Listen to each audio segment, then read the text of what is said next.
Hey, homeless man, do you really think you can step on my court in those filthy clothes? Get back to your cardboard. The voice echoed across the Venice Beach court, like thunder cutting through the early morning silence. LeBron James had just arrived in his black Lamborghini, its tinted windows reflecting the rising California sun. He was there for a private workout, away from the spotlight, away from the cameras. Just him, the ball, and the familiar sound of the basket's iron ringing against the worn concrete. But there was someone there, a thin man, his skin scarred by time and the merciless sun of the Los Angeles streets. His clothes were torn, soiled by dirt and age. His sneakers, if they could still be called that, were two pieces of rubber tied together with string. He stood in the middle of the court, holding an old, faded basketball with its stitching coming apart, and he was throwing. LeBron stepped out of the car with all the pomp of someone who knew he was the king. Cartier sunglasses, a heavy gold chain around his chest, and a $3,000 off-white sweatshirt. He looked at the man as if he were looking at an obstacle, a stumbling block, not as a human being. "Hey, did you hear me?" LeBron walked toward the man, crossing his arms. "This court is reserved. I pay for private access here. You shouldn't be here." The man turned slowly. His eyes were sunken, tired, but there was something in them. Something LeBron couldn't immediately identify. It wasn't fear. It wasn't anger. It was familiarity. "Sorry, brother," the man said, his voice hoarse but firm. "I didn't know. I just wanted to throw a little. I haven't played in a while." LeBron let out a dry, cruel laugh. "Has it been a while? Dude, look at you. You look like you've never seen a real court in your life. Get out of here before I call security." The man lowered his head, clutching the ball in his trembling hands. He began to shuffle toward the exit, but then something inside him resisted. He stopped. "LeBron," he said without turning around. "You were different once." LeBron fractured his head. "The one? You were different once," the man repeated, now looking over his shoulder. "You once knew what it was like to have nothing. You once knew what it was like to be invisible." The sentence landed like a stone in LeBron's stomach. He felt something churn inside him, but he quickly pushed it away. Who was this guy talking to him like that? Who did he think he was? "I don't know you," LeBron said coldly. "And you don't know me. Now get out of here before I make you leave." The man shook his head slowly, with a sadness that seemed to weigh tons. He took a few more steps toward the court fence, but before he left completely, he turned around one last time. "My name is Marcus," he said. "Marcus Webb, and I know you, LeBron. I've known you since you were a kid in Akron." LeBron froze. Akron, the word was like a ghost, a memory he'd buried beneath millions of dollars, trophies, and applause. Akron was where he'd come from, the place he'd sworn never to return to emotionally, the place of poverty, hunger, and cold. But before he could say anything, Marcus had already left the court, disappearing into the busy streets of Venice Beach. LeBron stood there, holding his own basketball, an official Spalding, brand new, spotless. He looked at the ball, then at the empty court, then back to where Marcus had been, and for the first time in a long time, LeBron felt something he didn't expect to feel: blame. That night, LeBron couldn't sleep. He lay in his $45 million Brentwood mansion, staring up at the high ceilings, adorned with crystal chandeliers, imported from Italy. Beside him, his wife, Savannah, slept peacefully. But LeBron was restless. Marcus Webb. The name echoed in his mind like an insistent bell. He knew that name. He was sure of it. But from where? From when? LeBron grabbed his phone and started searching. Marcus Webb, Akron basketball. Nothing relevant came up. He tried variations. Marcus Webb, Ohio. Marcus Webb, 90s. Nothing. Frustrated, he tossed his phone onto the nightstand and stood up. He walked to the huge window that overlooked the illuminated garden, with its infinity pool and views of the Los Angeles lights. All of this was his. All of it he had earned with sweat, blood, and determination. But why did that man bother him so much? "You were different once." The phrase came back to him like a well-aimed arrow. And then fragments began to emerge, old dusty memories stored in a dark corner of his mind. Akron, 1995, LeBron was 10 years old. He lived with his mother, Gloria, in a tiny apartment in one of the city's most dangerous neighborhoods. There was no food in the refrigerator. There was no heat in the winter. There was only hope, fragile but stubborn, and there was the court. The neighborhood court was LeBron's only refuge. It was there that he forgot his hunger, his cold, his fear. It was there that he dreamed. And it was there that he met a man, a tall, thin man who was always on the court before sunrise. He didn't play much, but he taught. He taught the neighborhood kids how to shoot, how to dribble, how to dream, and his name was Marcus. LeBron sat up in bed, suddenly wide awake. Memories began to flood back like a dam breaking. Marcus was known around the neighborhood as Coach Marcus, though he'd never actually coached. He was a former college player who'd lost everything, his career, his family, his home, to drugs. But he never lost his love for basketball, and he never lost faith in children. LeBron remembered one particular morning. He was alone on the court, trying to shoot a punctured ball he'd found in the trash. He missed, and then Marcus appeared. "Hey, kid," he said in that raspy voice LeBron now recognized. "You're trying hard, but you're trying wrong." Marcus took the ball and showed LeBron how to hold it, how to aim, how to breathe. Basketball isn't about strength, kid. It's about rhythm. It's about feeling the ball like it's a part of you. LeBron tried again, and he got it right, Marcus smiled. "There you go. You're going to be big, kid." I can feel it. For months, Marcus was there. Every morning before school, LeBron would meet Marcus on the court. They would train. They would talk. Marcus would tell stories about his own career, his mistakes, his downfalls. "I had it all, LeBron," Marcus once said, looking out at the horizon. "And I threw it all away. But if I can help you not make the same mistakes, then my life was worth it." LeBron never forgot those words. But then one day, Marcus simply disappeared. No one knew where he'd gone. Some said he'd gone back to drugs. Others said he'd been arrested. LeBron never found out, and over time, he forgot, until now. The next morning, LeBron canceled all his appointments. He told his manager he needed a day off. He told his wife he had something personal to attend to. And he returned to Venice Beach. But this time, he wasn't there to train. He was there to look for Marcus.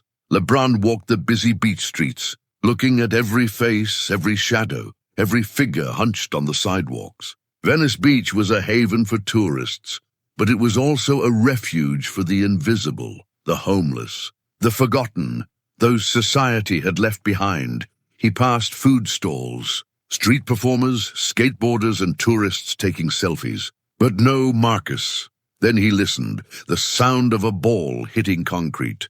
LeBron followed the sound to a small public court, hidden between two old buildings. The court was cracked, the baskets were rusted, and there was only one person there, Marcus. He was pitching alone, with that same old faded ball.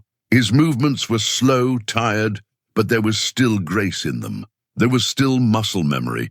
There was still passion. LeBron stood at the edge of the court, watching. He didn't know what to say. He didn't know how to begin. Then Marcus saw him. He paused mid-throw, the ball still in his hands. They stared at each other for a long moment, silent. There was no anger in Marcus's eyes. There was no resentment. "Only recognition. You're back," Marcus said finally. LeBron took a step onto the court. I remembered." Marcus nodded slowly. "I knew you'd remember." LeBron walked to center court, his hands in his pockets, head down. "Marcus, I didn't recognize you yesterday, I swear. I didn't know it was you." "I know," Marcus said softly. "It's been a long time, and I've changed. Life has changed me. What happened to you?" LeBron asked, his voice breaking a little. "I looked for you. After you disappeared, I asked everyone. No one knew where you were." Marcus sat on the broken bleachers next to the court, placing the ball beside him. He looked up at the sky as if searching for the right words. "I fell, LeBron," he said simply. "I fell again. After I left Akron, I tried to start over. I tried to get clean, but the temptation was too strong. I went back to drugs. I lost my job. I lost my apartment. I lost everything." LeBron sat down next to him, feeling a weight on his chest. "I ended up here in L.A., Marcus continued. "I thought maybe in a big city I could disappear. And I did. I became invisible. I became nothing. You're nothing, Lebron said firmly. You were never anything. You saved me, Marcus. You taught me to believe in myself when no one else did. Marcus smiled, but it was a sad smile. I'm glad you remember, kid. But look at you now.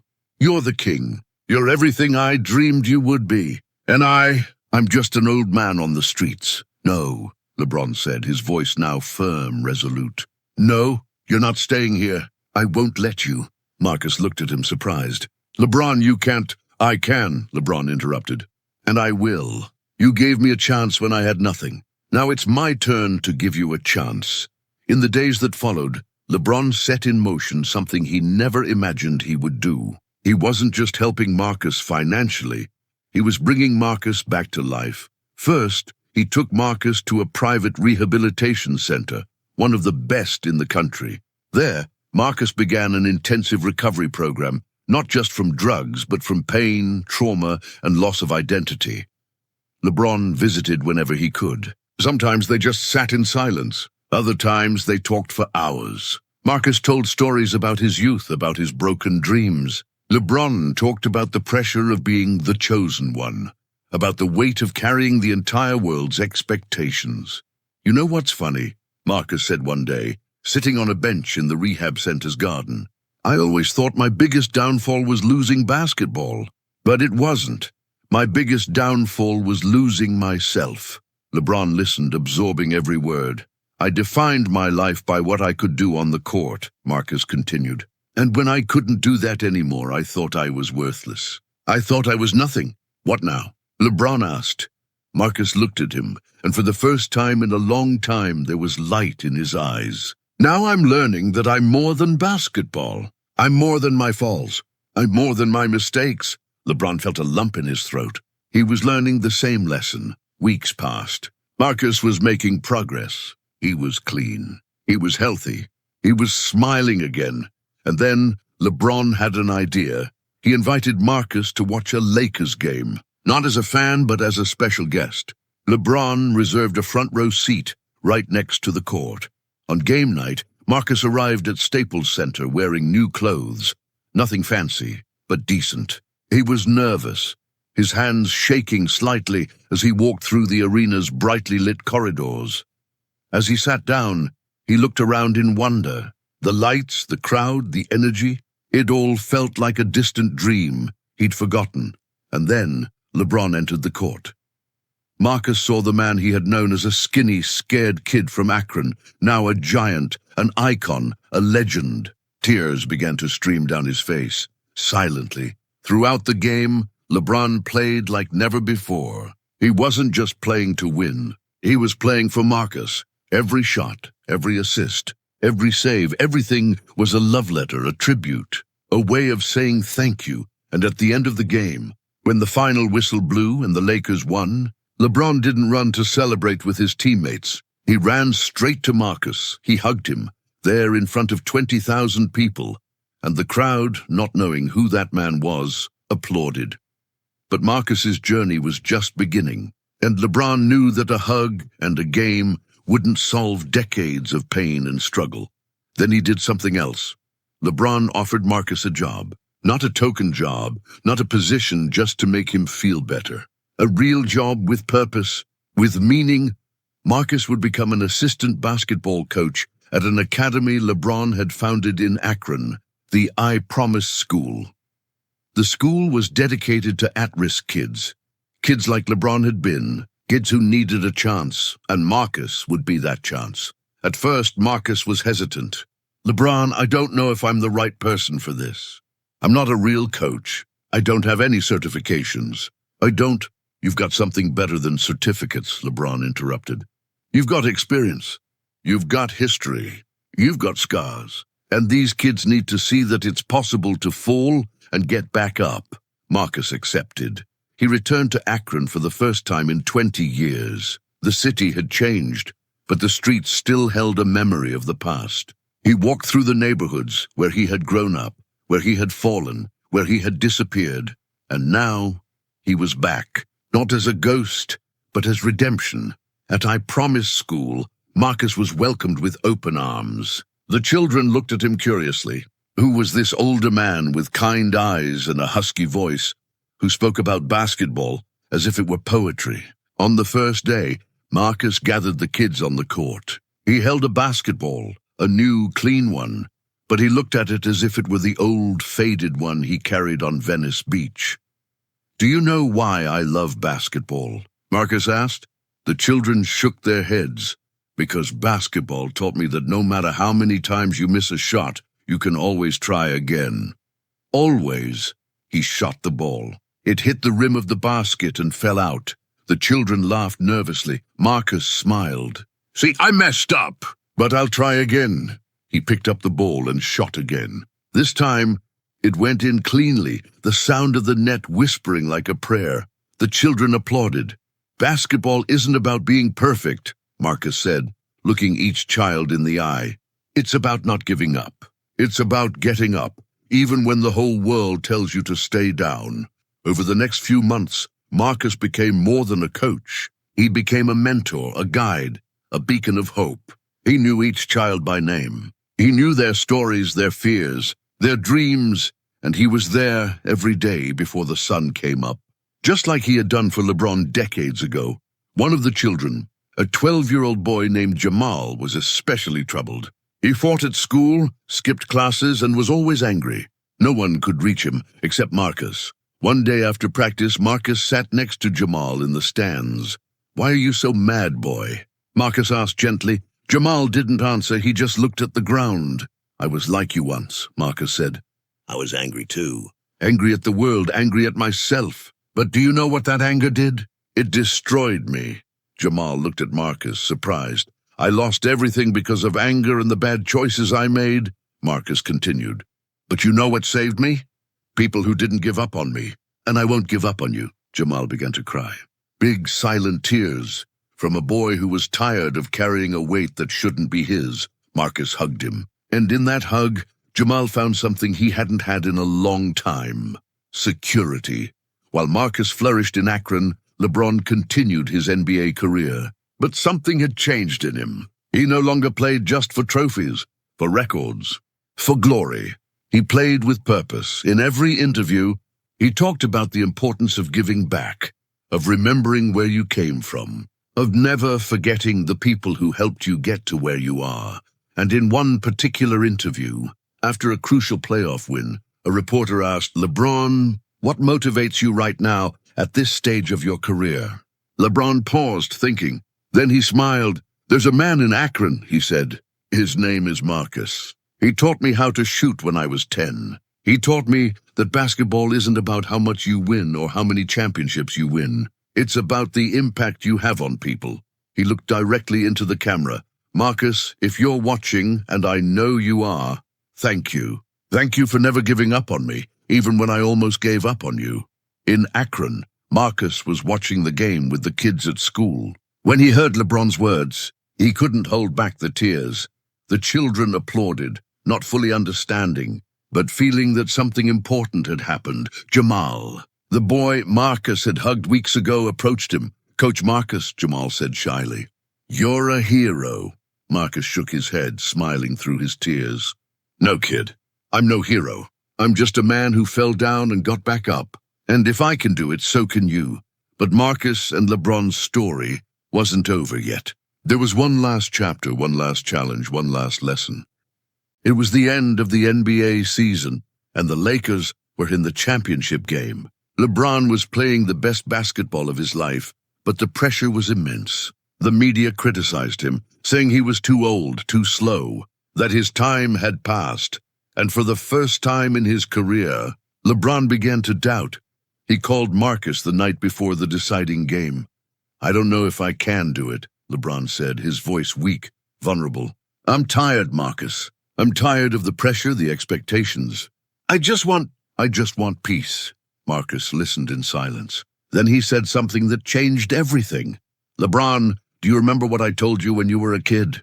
"What?" "Basketball isn't about strength. It's about rhythm. It's about feeling the ball as if it were a part of you."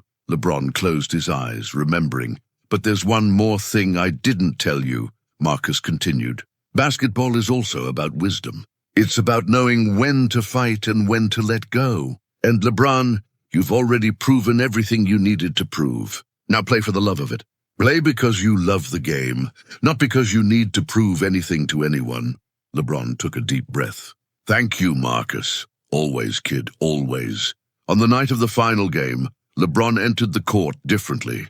He wasn't tense. He wasn't desperate. He was free, and he played the best game of his life, not because he was trying to prove something, but because he was playing with love. The Lakers won. LeBron was named Finals MVP. But when he took the stage to accept the trophy, he didn't lift it alone. He called Marcus. Marcus, who was watching from the stands, initially didn't understand. But LeBron persisted, pointing at him and calling him over. With tears in his eyes, Marcus walked down to the court. The crowd didn't know who he was, but when LeBron hugged him and lifted the trophy with him, everyone understood. This wasn't just LeBron's trophy, it was their trophy. After the championship, LeBron and Marcus returned to Akron together. They went to the old court where it all began, the cracked court with rusted hoops, where a boy dreamed and a fallen man still hoped. The court was exactly as they remembered it. Time had passed, but the place remained. They stood there, side by side, in silence. "You saved my life," LeBron said finally. "No," Marcus replied. "You saved yours. I just showed you it was possible," LeBron smiled. "So now it's my turn to show other people," Marcus nodded. "And mine too." They picked up a ball, a new, clean ball, and began throwing, taking turns, laughing, remembering. And as the sun set over Akron, casting long shadows across the court, two men, a king and a survivor, found something money could never buy. Redemption. In the months and years that followed, LeBron and Marcus's story spread. Not because LeBron promoted it, but because the truth has a way of coming to light. Journalists investigated, documentaries were made. People began to understand that behind the king was an ordinary man who had planted a seed of hope decades ago. Marcus became a well-known figure in the basketball world, not as a famous player or coach, but as a symbol of resilience. He traveled the country speaking at schools, rehabilitation centers, and prisons, sharing his story. "I fell," he always began. "I fell deeper than you can imagine. But I learned that falling isn't the end. Staying down is." And wherever he went, he carried the same message. You are not defined by your mistakes. You are defined by what you do after them.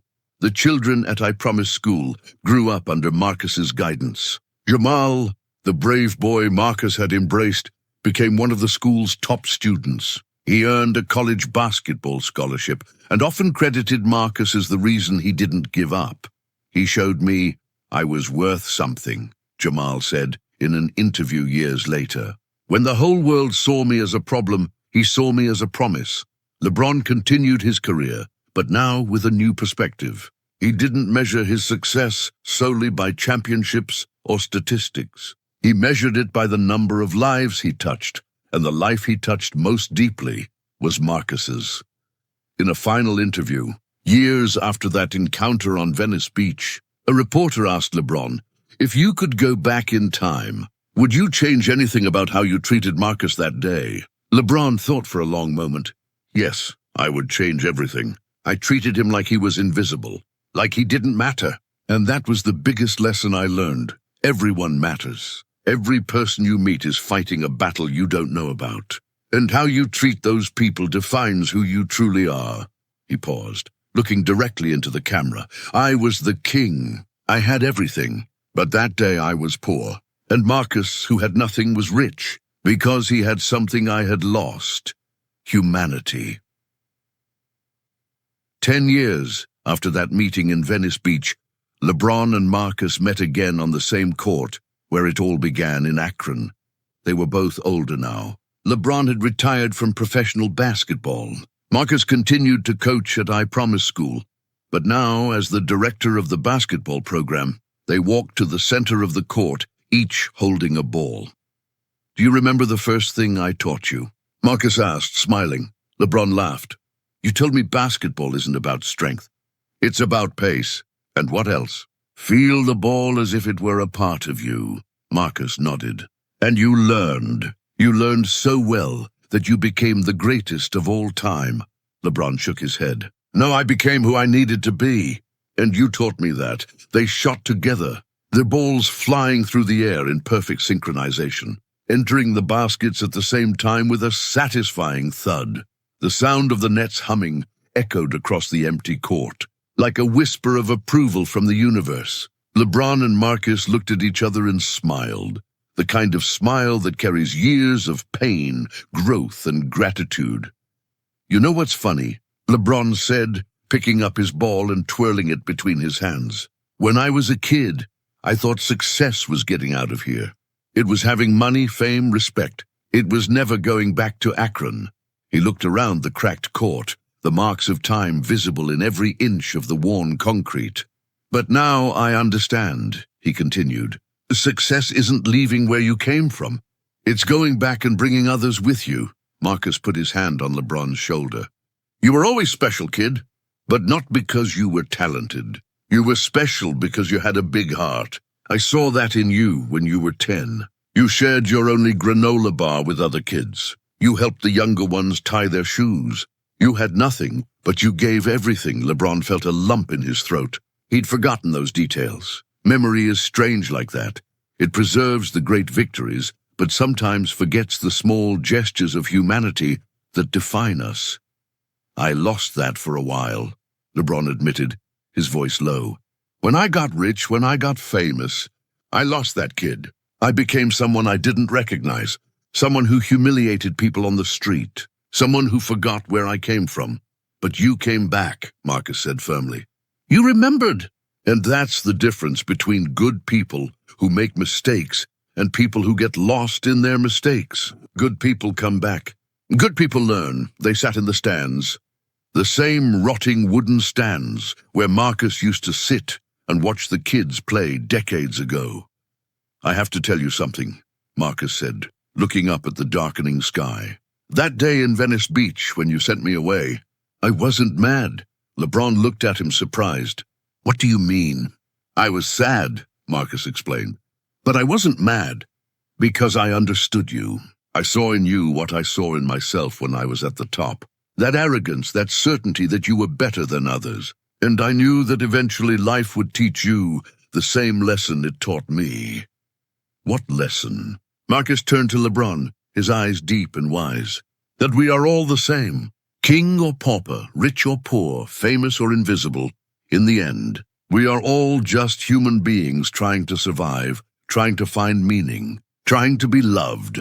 The words hung in the air like a sacred truth. I spent years on the streets, Marcus continued.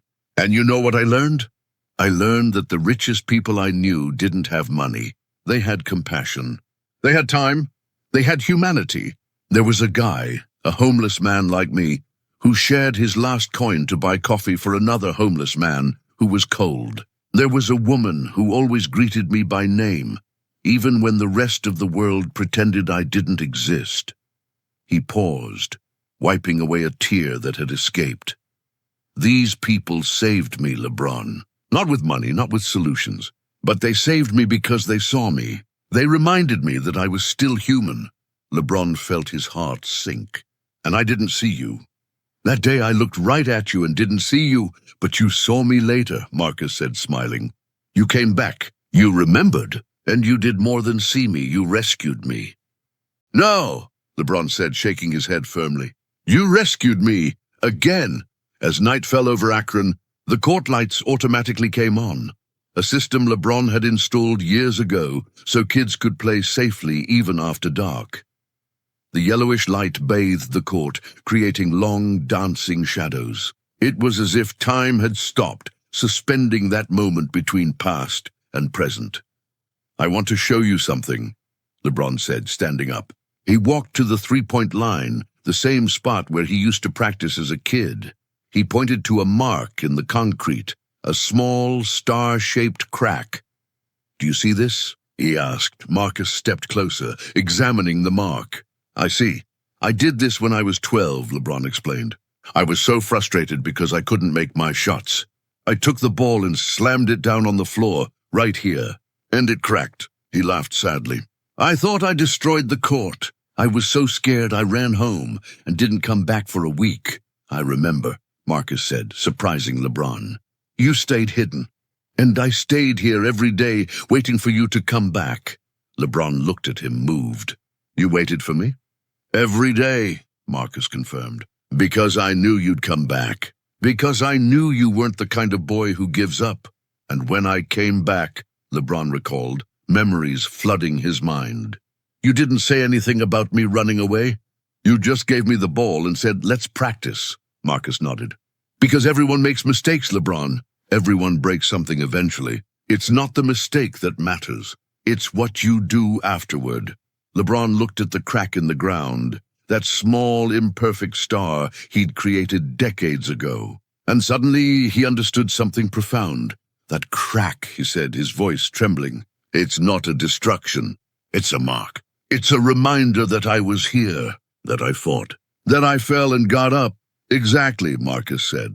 And now, every kid who plays on this court sees that crack. And maybe, just maybe, it reminds them that even the great LeBron James made mistakes. And if he can make mistakes and become who he is, then so can they. LeBron felt something break inside him, not with pain, but with liberation. For years, he had carried the weight of perfection, the weight of being the chosen one, of never being able to fail, of always having to live up to impossible expectations. But there, on that cracked court, next to the man who had seen him at his worst and still believed in him at his best, LeBron finally understood. Perfection was never the goal. Humanity was. In the weeks that followed, LeBron made a decision that stunned the sports and media world. He announced he was launching a new initiative called the Second Chance Project. The goal was simple but revolutionary: to create basketball rehabilitation and training centers in every major city in the United States, specifically geared toward homeless people who, like Marcus, had had their lives destroyed but still carried dreams. Everyone deserves a second chance, LeBron said in his launch speech, streamed live to millions. We live in a society that glorifies instant success, but forgets that most of us needed multiple chances to get where we are. I had chances. Marcus gave me chances. And now it's time for me to give chances to others. Beside him on stage was Marcus, dressed in an elegant but simple suit, his hands still trembling slightly from public speaking nervousness. But when it was his turn to speak, his voice was steady, charged with the authority of someone who had lived both the depths and the heights of human experience. My name is Marcus Webb, he began, and I'm a recovering addict. I'm formerly homeless. I'm someone society has given up on. He paused, letting silence fill the room. But I'm also a survivor. I'm also a coach. I'm also someone who still has something to offer the world. And if you're watching this right now and you feel invisible, if you feel forgotten, I want you to know you are not alone. And you still have value. The room erupted in applause. But it wasn't the polite applause of a typical press conference. It was genuine emotional applause from people who recognized the courage it took to stand up and own their story. The Second Chance Project began on a small scale, just 5 centers in the first 6 months. But the impact was immediate and profound. Stories began to emerge. Stories like that of Jerome, a former high school player who had lost everything to alcohol and now, through the program, had been clean for 6 months and was coaching children in Detroit. Stories like that of Maria, a 40-year-old woman who had been an athlete in her youth but ended up on the streets after a series of personal tragedies and was now running a women's basketball program in Chicago. Each story was a star in a growing constellation of hope. And at the center of it all was Marcus, traveling from city to city, sharing his story, training coaches, embracing people who, like him, had been forgotten. A year after the project launched, Lebron and Marcus returned to Venice Beach, the place where everything had changed, where cruelty turned to compassion, where arrogance gave way to humility. They walked to the same court where Lebron had humiliated Marcus. But now, the court looked different. There was a small mural painted on the wall next to it, a mural showing two figures, a man fallen and another offering a hand to lift him up. Who did this? Lebron asked in amazement. The community, Marcus replied. When they heard our story, they wanted to create something that would remind people that it's never too late to reach out. Lebron stood silently, staring at the mural. It was street art, raw and imperfect, but there was a profound beauty to it, a truth that transcended technique. You saved my life, Lebron said again, his voice cracking. Twice, once when I was a kid and once when I got lost. Marcus put his hand on Lebron's shoulder. And you saved mine. More than twice, they stood there. Two men united not by basketball, not by fame or money, but by something much deeper, by shared redemption, by recognized humanity, by unconditional love. You know what I learned? Lebron said, looking out at the ocean in the distance, where the sun was beginning to set in shades of orange and purple. I learned that true greatness isn't measured by how many points you score or how many titles you win. True greatness is measured by how many lives you touch, by how many people you lift up, Marcus smiled. And you touched my life in ways you'll never fully understand. Just like you touched mine, they embraced there, under the Venice Beach sky, as the waves crashed onto the nearby shore, and the city continued its eternal dance of dreams and struggles. And in that moment, two lives, once broken, once lost, were finally complete. The years passed. The Second Chance Project grew exponentially, expanding to more than 50 cities and helping thousands of people. It became one of the most successful philanthropic initiatives in sports history, not only for its scale, but also for its genuine impact. Marcus continued his tireless work, but now with a growing team of other survivors who had become mentors. He never forgot where he came from. Every morning before starting his day, he would walk to a block, any block, and simply stand there for 5 minutes, silently, giving thanks.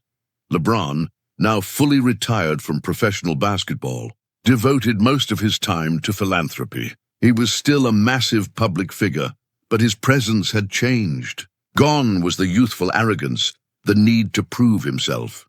There was wisdom, humility, and purpose. In interviews, when asked about his biggest career regret, he always gave the same answer.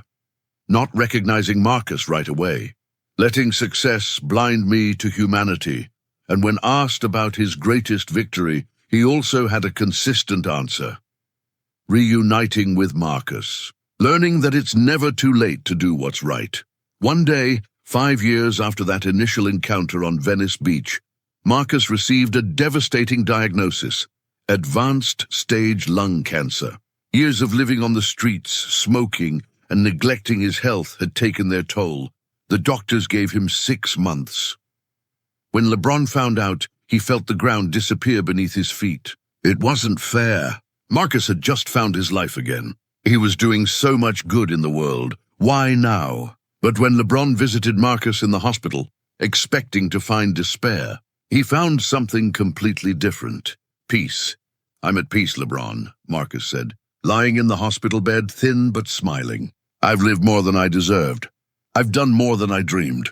I've touched lives. I've been loved. No, Lebron said, tears flowing freely. You can't. I need you. The project needs you. The kids need you. Marcus took Lebron's hand, surprisingly strong for someone so fragile. The kids have you. The project has you. And you have all the other Marcuses you've helped. The seed has been planted, Lebron. It will continue to grow, with or without me. But listen, Marcus interrupted gently. I spent most of my life thinking I was a failure, that I had no value.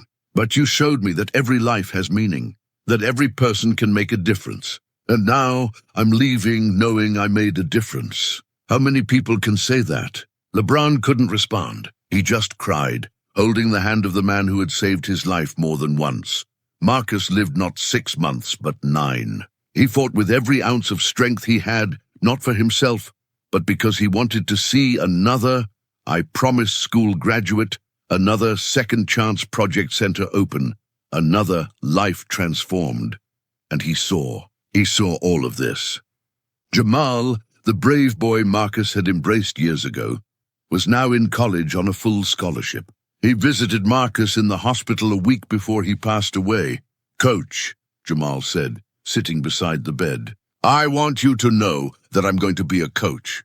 Just like you. I'm going to help kids like you helped me." Marcus smiled, his eyes shining with pride and joy. "You're already a coach, Jamal. You just need a court. I'm going to name my first court after you," Jamal promised. "The Marcus Webb Court?" "No," Marcus said softly.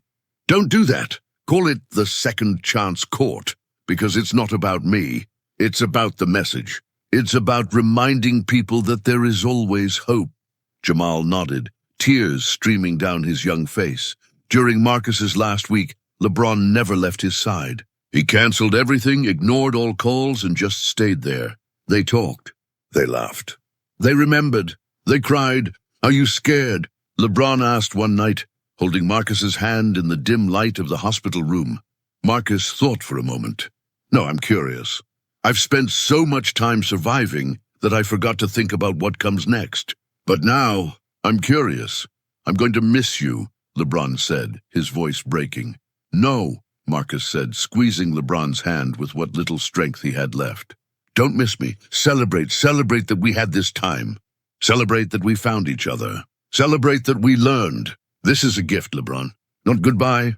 On a cold Tuesday morning in March, with the sun rising over Akron, Marcus Webb passed away peacefully. Lebron was at his side, holding his hand, whispering, "Thank you, thank you, thank you." And with his last breath, Marcus smiled. Marcus's funeral was unlike any other. It wasn't a somber occasion, filled with heavy sadness. It was a celebration. Lebron arranged for it to be held on the original court in Akron, the court where it all began. Hundreds of people attended. Some were famous, NBA players, celebrities, politicians. But most were ordinary people. People Marcus had touched. Children he had coached. Adults he had mentored. People in recovery he had inspired. Each person carried a basketball.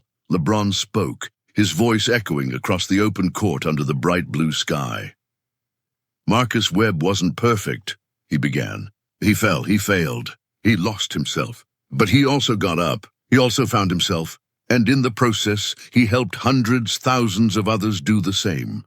He paused, looking at the hundreds of faces before him.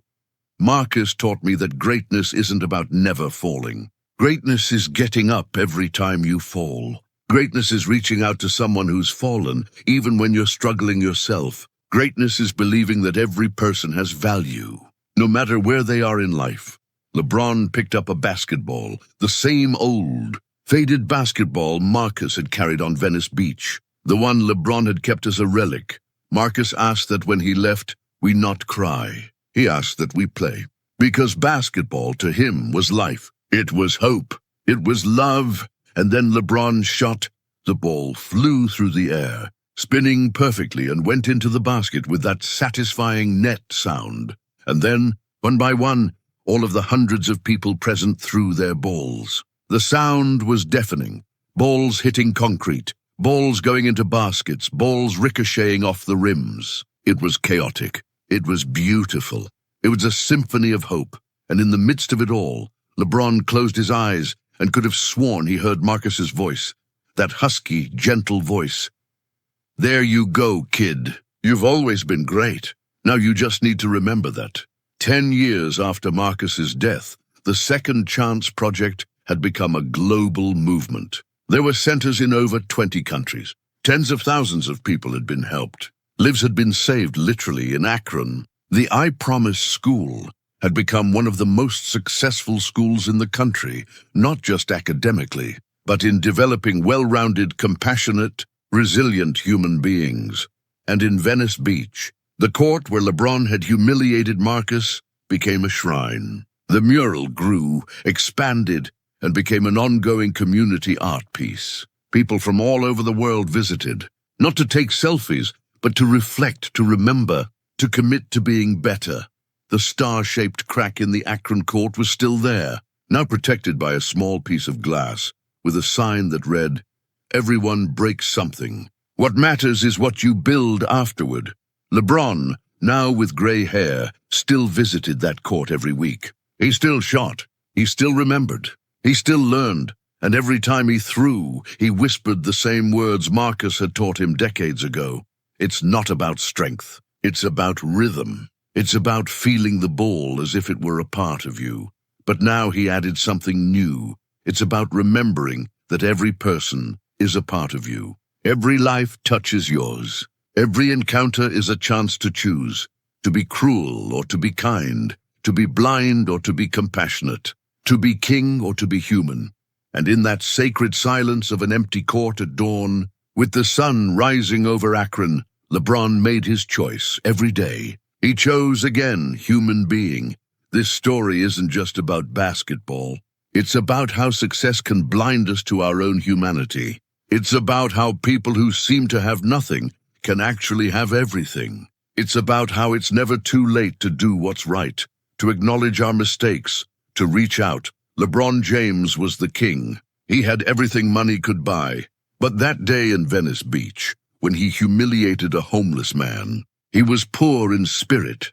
And Marcus Webb, with nothing but an old ball and worn memories, was rich in dignity, in wisdom, in the ability to forgive.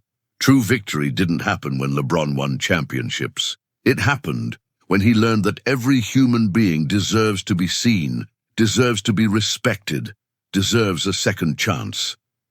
Because in the end, we are not defined by our victories or defeats. We are defined by how we treat people when no one is looking, by how we respond when confronted with our own darkness, by having the courage to admit we were wrong and do what is right. Marcus saved LeBron when he was a boy. LeBron saved Marcus when he was a man.